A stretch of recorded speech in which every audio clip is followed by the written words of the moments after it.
ఓ మా పాప వీడియోకి నేను ఇప్పుడు వాయిస్ ఓవర్ ఇవ్వబోతున్నాను. ఓ షెట్ ఫస్ట్ స్లైడ్ పోయింది, సెకండ్ స్లైడ్లో మినుముల వెంట ఓ షెట్ మళ్ళీ సెకండ్ స్లైడ్ కూడా పోయింది, థర్డ్ స్లైడ్ కూడా పోయింది. రే ఎవరు నువ్వు రీ కొంచెం గ్యాప్ ఇవ్వరు. అరే నడుచుకుంటూ పోతున్నావు, ఇక్కడ తొక్కడానికి నడుచుకుంటూ పోతున్నావు. వావ్ అంతకత్తే చూడండి గైస్. మళ్ళీ మినుముల దగ్గరకు వచ్చేసాం. వావ్ తీస్తున్నాం.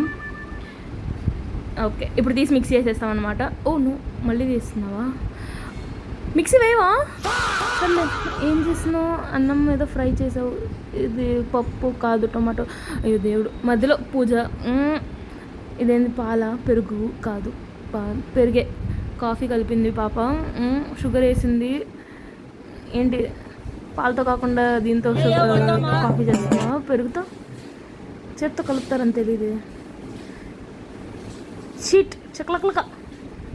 ఓకే ఓ పొద్దున్న నానేసింది, సాయంత్రానికి వచ్చి మిక్సీ వేస్తున్నాం. మధ్యలో డ్యాన్స్ ఒకటి. ఏంది ఇది రాసావు, గీసావు, తెప్పావు, చాలు ఇంకా మిక్సీ వేయి. పట్టుకోలేకపోతే ఎంతసేపు మిక్సీ చేస్తావు? వేస్తానే ఉన్నావు. తెల్లార్లు మిక్సీ చేస్తా అంటే ఎలా బాగోదు. సో ఎంత మిక్సీ చేస్తున్నాము, ఏం వేస్తున్నామని మీకు తెలుసుకోవాలని ఉంటే ఇది ఓట్స్ దోశ రెసిపీ కోసం కామెంట్ చేయండి. ఇంకా చాలు. Good night. గుడ్ నైట్ అండి.